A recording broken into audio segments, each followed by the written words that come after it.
वंदेऽहं श्रीगुरु श्रीयुतपदकमलं श्रीगुरून् वैष्णवांश्च श्रीरूपं साग्रजातं सहगण रघुनाथान्वितं तं सजीवं साद्वैतं सावधूतं परिजनसहितं कृष्णचैतन्यदेवं श्रीराधाकृष्णपादान् सहगण ललिता श्रीविशाखान्वितंश्च नमो विष्णुपादाय भगवते प्रियात्मने भक्ति केवल पृष्ठाय गुरुवर गौनुगामिने भक्ति सुंदर सन्यासी नामिने भक्ति रूपिणे गौड़ीय शास्त्र गौरांग ख्याति प्रकाश कीर्तये नमो महावदान्नाय कृष्ण प्रेम प्रदायते कृष्णाय कृष्ण चैतन्य नामने गौरतिसे नमो नमः अजानुलंबित भुजौ कनकाबादत्तौ संकीर्तनैकपितरौ कमलायताक्षौ विश्वम्बर द्विजबरौ जुगधर्म पाल्लौ वंदे जगत प्रियकरौ करुणा अवतारौ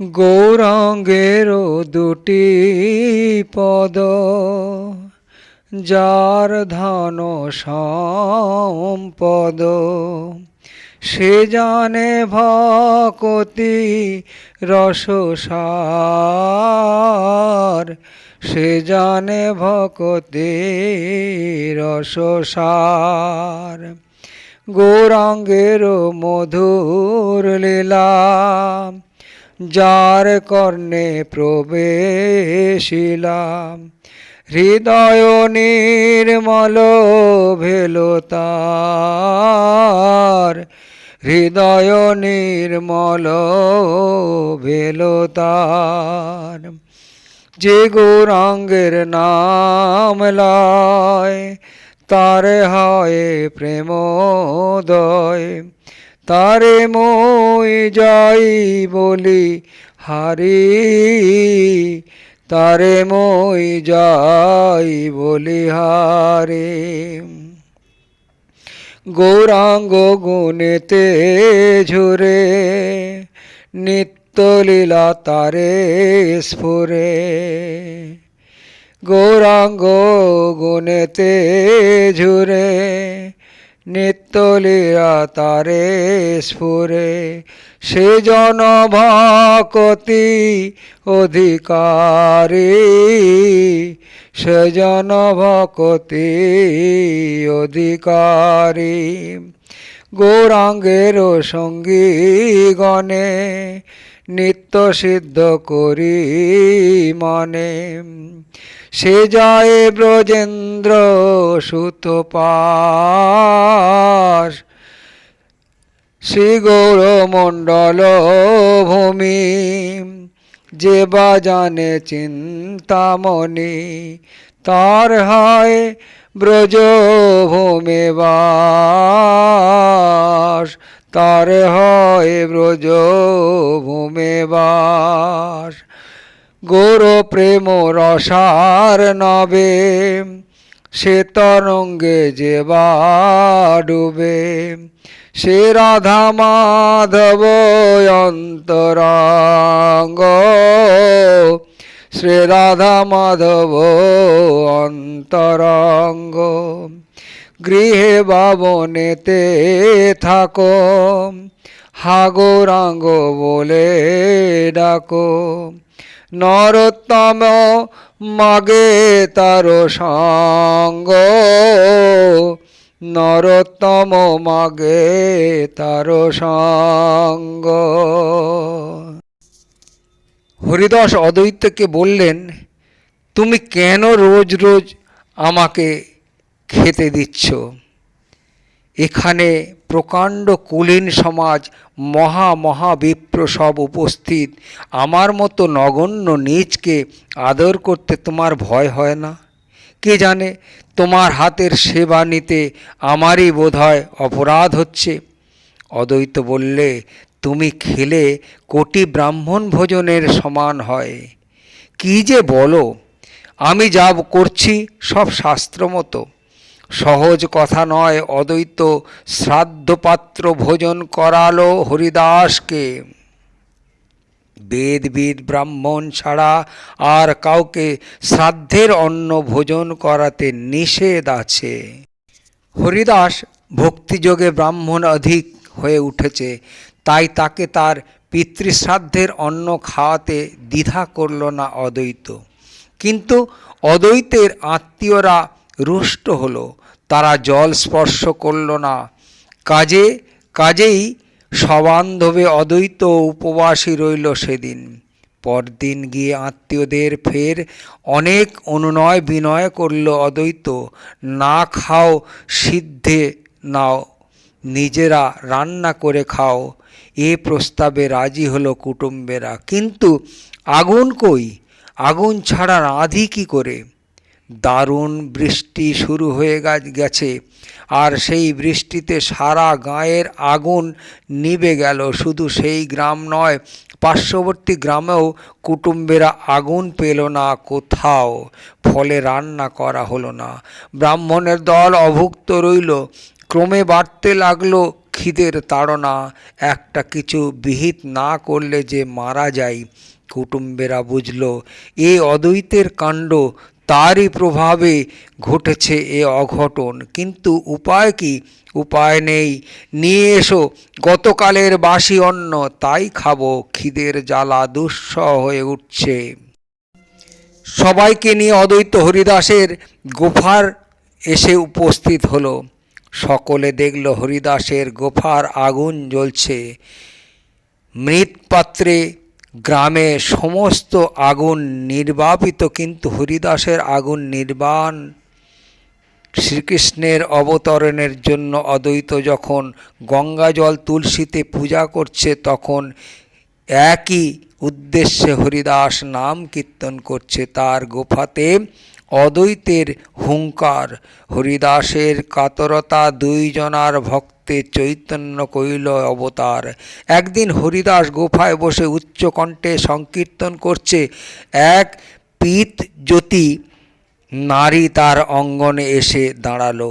অঙ্গগন্ধে আমোদ হয়ে উঠল 10 দিক। এ নারী আর কেউ নয়, স্বয়ং মায়া দেবী। হরির অঙ্গ মায়া, যার কাজই হচ্ছে জীবকে বিভ্রান্ত করে ক্ষণিক ইন্দ্রিয় সুখের দিকে টেনে নেয়া। আর ভক্তি কৃষ্ণ উন্মুখিনী। ভক্তি চিত্তবৃত্তিকে টেনে নেয় কৃষ্ণের দিকে, শাশ্বত আনন্দের আকরের দিকে। এ নিয়ে তর্ক তুলতেও চাও? এ তর্কাতীত, চিন্তারও অগোচর। হরিদাসের আচরণও অচিন্ত। যা অচিন্ত তার নির্ণয় হয় না তর্কে। তুমি বরণীয় হরিদাসকে প্রণাম করে যুক্ত করে বললে, মায়া দেবী, তোমার সঙ্গ করতে আমি এসেছি। রূপ গুণে তোমার মতো অগ্রগণ্য আর কে আছে? দিনে দয়া করাই যদি সাধু স্বভাব হয়, তাহলে সদয় হয়ে আমাকে অঙ্গীকার করো। আমাকে অঙ্গীকার করো, আমাকে অস্বীকার করো না। যে লাস্যে হাস্যে মুনির ধৈর্য নাশ হয়, তাই দেখাতে লাগলো মায়া। কিন্তু হরিদাস নির্বিকার। কাম কটাক্ষ তাকে কি করবে? সে কৃষ্ণাবেশে ভরপুর। সেই পুরনো কথাই বললে ফের হরিদাস। বললে, প্রত্যহ আমি এক মহাযজ্ঞ করছি, তার নাম সাংখ্য নাম সংকীর্তন। সে কীর্তন সমাপ্ত না হওয়া পর্যন্ত আমি অন্য কাজ করি না। সুতরাং তোমার অপেক্ষা করা ছাড়া পথ নেই। তুমি দ্বারে বসে শোনো আমার নাম ধ্বনি। নাম শেষ হলেই তোমার প্রীতি সাধন করব। প্রতীক্ষায় তীক্ষ্ণ হয়ে দ্বার দেশে বসল মায়া। আগের মতোই প্রভাত হয়ে গেল। রাত্রি যদি চলে যায়, মায়া থাকে কি করে? 3 দিন ধরে ঘুরে গেল মায়া। যেসব ভাবে ব্রহ্মারও মন টলে, তাই উদারিত করল। কিন্তু এসব আরণ্যে রোদন ছাড়া কিছু নয়। কৃষ্ণ নামাবিষ্ট হরিদাসের মনে বিন্দুমাত্র চাঞ্চল্য নেই। আর কতদিন আমাকে বঞ্চনা করবে? মায়া আহতের মতো বললে, রাত্রি দিনেও তোমার নাম সাঙ্গ হবে না। কি করব? নিয়ম করেছি, তা ভাঙি কি করে? আশ্চর্য, কত শত দেবতাকে মোহাচ্ছন্ন করলাম, আর তোমার কাছে হার মানতে হলো? মায়া বললে, শ্রদ্ধাপ্লুত হয়ে, তুমি মহাভাগবত, তোমাকে দেখে আর তোমার নাম গান শুনে আমার চিত্তশুদ্ধি হয়েছে। মন এখন কেবল কৃষ্ণ নাম বলতে উৎসুক। আমাকে কৃষ্ণ নাম উপদেশ করো, দীক্ষা দাও কৃষ্ণ নামে। এর আর দীক্ষা কি, উপদেশ কি? হরিদাস বললে, শুধু কৃষ্ণ সংকীর্তন করো। কৃষ্ণ কৃষ্ণ। মায়াদেবী বলল, শিবের থেকে রাম নাম পেয়েছিলাম, এখন তোমার থেকে পেলাম কৃষ্ণ নাম। রাম নাম তারক, কৃষ্ণ নাম পারক। মুক্তি হেতু তারক হয় রাম নাম, কৃষ্ণ নাম পারক হয়ে করে প্রেম দাম। তার কার্যায়তে মুক্তি প্রেম ভক্তিশ্চ পারক্যাত। ভগবানের যত নাম আছে তার মধ্যে শ্রেষ্ঠ হচ্ছে রাম আর কৃষ্ণ। রাম নাম তারক, কৃষ্ণ নাম পারক। রাম নাম ত্রাণ করে, কৃষ্ণ নাম পার করে।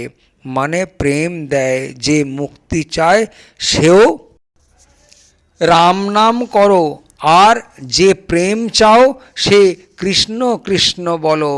রাম নামে শুধু কাশীবাসের ফল আর কৃষ্ণ নামে ঋদ্ধি বৃদ্ধির সমাগম। প্রেমের সমুচ্ছ্বাস অখণ্ড পরমানন্দ। যে কৃষ্ণ নাম করে সে প্রেম বিহ্বল হয়ে কখনো কাঁদে, কখনো নাচে, কখনো গান গায়, কখনো বা মূর্ছিত হয় ভূতলে পড়ে। অশ্রুপাত কচ্চিন্নৃত্যং কচ্চিৎ প্রেমার্তি বিহ্বল, কচ্চিৎস্য মহামূর্ছা মদ্গুণ জ্ঞাতে কচ্চিৎ। মায়াদেবী আবার বললে, আমাকে সেই কৃষ্ণ নাম দাও, কৃষ্ণ নামেই সেবা করব আমি। আমাকে ভাসিয়ে দাও প্রেম বন্যায়। কৃষ্ণ নামে দেহ সেব, করো মোরে ধন্য। আমারে ভাষায় জইছে এই প্রেম বন্য। মায়াদেবী হরিদাসকে প্রণাম করল। নাম রসে যার চিত্ত নিমগ্ন, দেহ ভোগের প্রলোভন তাকে কি দেবে? ইন্দ্রিয় সুখের চেয়েও তীক্ষ্ণতর নাম সুখ। যে নাম পেয়েছে তাকে কাম আর টলাতে পারে না। নামের কাছে কাম হতমান নতশির। ব্রহ্মা টলতে পারে, কিন্তু নাম নিবিষ্ট, নাম নিষিক্ত, ভক্ত নির্বিচল। হরিদাস বললে, কৃষ্ণ কীর্তন করো। কৃষ্ণ নাম এমনিতেই মধুর, আর আহা, প্রেমিক ভক্তের মুখে আরও মধুর। মায়াদেবী নাম প্রেম চাইবে, তাতে আর বিস্ময় কি? শ্রীকৃষ্ণ পর্যন্ত অবতীর্ণ হয়েছেন এই নাম প্রেমের আকর্ষণে। কিন্তু প্রেমের জন্যে শুধু নাম নয়, সাধু কৃপারও প্রয়োজন। সাধু কৃপা না বিনে প্রেম নাহি হয়। সাধু কৃপা সম্বল করে নামাশ্রয়ী হলেই তবে প্রেম মেলে। মায়া পরাভূত হলে দ্রবীভূত হলো নাম প্রেমে। ক্ষণকালের জন্যেও গোবিন্দ নামে বিরক্তি নেই। হরিদাস কখনো নাচে, কখনো হাসে, কখনো মত্ত সিংহের মতো ডাক ছাড়ে, কখনো উচ্চস্বরে কাঁদে, কখনো বা পড়ে থাকে মূর্ছিত হয়ে। এসব দেখে কাজীর সহ্য হলো না। মুলুকপতির কাছে গিয়ে নালিশ করল, বিহিত করুন। যবন হয়ে হিন্দুর আচার করছে। মুলুকপতি ক্ষেপে উঠল, নিয়ে এসো হরিদাসকে। হরিদাসকে ধরে নিয়ে গেল। হরিদাসের মুখে আর কথা নেই, শুধু কৃষ্ণ কৃষ্ণ। কেন তোমার এই দুর্মতি? কেন না চোটে মোলায়েম সুরেই বলল মুলুকপতি, কত ভাগ্যে তুমি যবন হয়েছ। কেন তুমি হিন্দুর আচার পালন করবে? যা বলছি তাই করো। শোনো, কৃষ্ণ নাম ছেড়ে দাও। ঈশ্বর তো একজনই, যে নামেই ডাকুন তিনি সাড়া দেন। হরিদাস বললে মধুর স্বরে, কোরআনে পুরাণে কোনো ভেদ নেই, তবে কৃষ্ণ নাম ছেড়ে আল্লাহর নাম ধরো। প্রভু যাকে যে ভাব দেবেন সেভাবে থাকবে, সেইভাবে চলবে। আমার কাছ থেকে যদি তিনি কৃষ্ণ নাম হরিনাম শুনতে চান তবে অন্য নাম বলি কি করে? অন্য নামের আর প্রয়োজন কি? মুলুকপতি ঠান্ডা হলো। সত্যি তো, যার যেমন খুশি, যার যেমন রুচি, সে তেমনি ডাকবে ঈশ্বরকে। তিনি যেমন প্রেরণা দেবেন তেমনি তুলতে হবে প্রতিধ্বনি। ডাকবে ঈশ্বরকে, তিনি যেমন প্রেরণা দেবেন তেমনি প্রতিধ্বনি হবে। কিন্তু কাজী রাজি হলো না, বললে অসহ্য। হরিদাসকে যদি শাস্তি না দেন তাহলে মুসলমান সমাজের অপমান হবে। আপনি থাকতে কেউ সইবে না ও অপমান। মুসলমানের মুখে কিসের কৃষ্ণ নাম, কিসের হরিনাম শুনছ? হরিদাসকে লক্ষ্য করল মুলুকপতি। ওই পাপ নাম ছেড়ে দাও, নিজেদের নাম বলো, আল্লাহ আল্লাহ বলো। যা আল্লাহ তাই হরি। তিনি যাকে দিয়ে যা বলাবেন সে তাই বলবে, বলল হরিদাস। যদি হরিনাম না ছাড়ো তাহলে শাস্তি হবে প্রচণ্ড। দলের প্ররোচনায় ক্ষিপ্ত হলো মুলুকপতি। তা হোক। দৃঢ় অথচ আর্দ্রস্বরে হরিদাস বললে, যেমন অপরাধ তেমনি শাস্তি দেবেন ঈশ্বর। শাস্তি হবে না যদি হরিনাম ছাড়ো। দেহ টুকরো টুকরো করে কেটে ফেললেও ছাড়ব না হরিদাস। নির্বিচল দাঁড়িয়ে রইল হরিদাস। খণ্ড খণ্ড হই দেহ যদি যায় প্রাণ, তব আমি বদনে না ছাড়িব হরিনাম। ধারাবাহিক গৌরলীলা এই পর্যন্ত। পরবর্তী লীলা পরবর্তী ভিডিওতে আস্বাদন করুন বন্ধুরা। দেখতে থাকুন, অনেক কিছু আমরা আস্বাদন করতে পারবো। হরি বল।